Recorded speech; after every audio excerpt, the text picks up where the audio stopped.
जो जो कह रही हैं, ये स्वयं को सुरेश राठौर, जो कि भारतीय जनता पार्टी के पूर्व में विधायक थे, उनकी पत्नी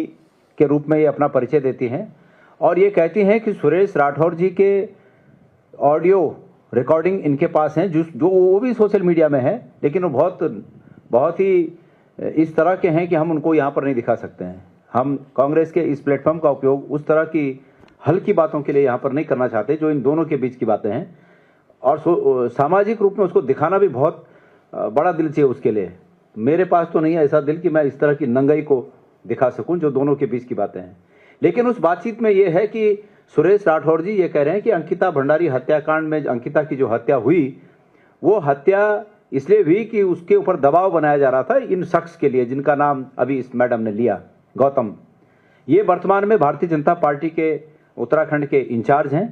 और बड़े लंबे समय से इंचार्ज हैं। तो जो नारा था कि बेटी बचाओ बेटी पढ़ाओ, असलियत में भारतीय जनता पार्टी की नीयति इस रूप में सामने आई कि भारतीय जनता पार्टी की हकीकत क्या है बेटियों के प्रति। साथियों, एक चीज मैं ये कहना चाहता हूं कि अंकिता भंडारी हत्याकांड जब हुआ, उस दिन सबसे पहले शक की सुई इस रूप में जागी, ये शक इसलिए जगा कि रात को जब ये 3-4 दिन पहले उसकी वो हो गई थी, मतलब ये पता चल गया था कि वो कहीं गुम है। फिर जब उसकी बॉडी मिली तो उससे पहले ही उस कमरे को, जिस कमरे में होटल के जिस कमरे में वो रेसिडेंस के रूप में उपयोग करती थी, होटल मालिक ने जो कमरा उसे दे रखा था, उस कमरे को बुलडोजर से तोड़ा गया। बुलडोजर से तोड़ने के बाद उस कमरे के जो बिस्तर थे उस कमरे में, उन बिस्तरों को जलाने की कोशिश हुई। वो अधजले जो बचे उनको स्विमिंग पूल में डाल दिया गया। तो निश्चित रूप में ये शक प्रतीत हुआ कि ये सबूतों को मिटाने की कोशिश है। उस समय मैं स्वयं हमारे अन्य साथियों के साथ, कांग्रेस के अन्य साथियों के साथ मैं वहां गया और जब मैंने पूरी हकीकत देखी तो मुझे ये शक हुआ कि जो सुबह से सोशल मीडिया में चल रहा है कि मुख्यमंत्री धामी अपने को वो बता रहे हैं, मतलब धाकड़ बता रहे हैं, कोई हनुमान बोल रहा था, कोई कुछ बोल रहा था, कोई कुछ बोल रहा था कि इनके पास इतनी ताकत है कि इन्होंने ऐसे होटल को तोड़ दिया जिस होटल में कांड हुआ। लेकिन मुझे शक इस बात का हुआ कि अगर इनको उस होटल मालिक को नुकसान करना था तो उस होटल मालिक का निजी आवास बुलडोजर से हरिद्वार में था तो बुलडोजर से वहां तोड़ते, उस होटल के उस कमरे को तोड़ने का क्या औचित्य था। तो मुझे शक हुआ कि यह सबूतों को मिटाने की साजिश है और निश्चित रूप में आखिरकार वही सच निकला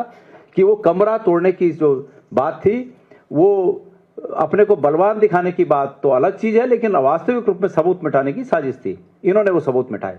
उसके बाद जब वो सबूत मिटाने पर क्वेश्चन खड़े हुए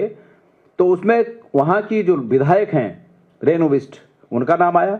कि भाजपा की विधायक रेणु बिष्ट ने ऑर्डर किए थे। अभी ये जो मामला, एक महिला, दूसरी महिला का इसमें नाम आया है, ये जो महिला नाम ले रही है, एक दूसरी महिला का नाम ले रही है, उनका भी वीडियो आ गया जवाब में। उनका कहना है कि वो काम रेणु बिष्ट ने किया था। भारतीय जनता पार्टी, रेणु बिष्ट ने कहा कि मुख्यमंत्री ने किया था। मैं भारतीय जनता पार्टी के नेताओं से आज दोबारा इतने सालों के बाद इस बात को पूछना चाहता हूं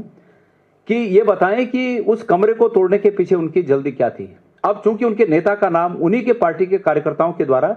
और उन्हीं के पार्टी के पूर्व विधायक के द्वारा उनके नेता का नाम सामने आ गया, तो भारतीय जनता पार्टी की सरकार, पुष्कर धामी जी की सरकार पिछले 2 दिन से आखिर कर क्या रही है।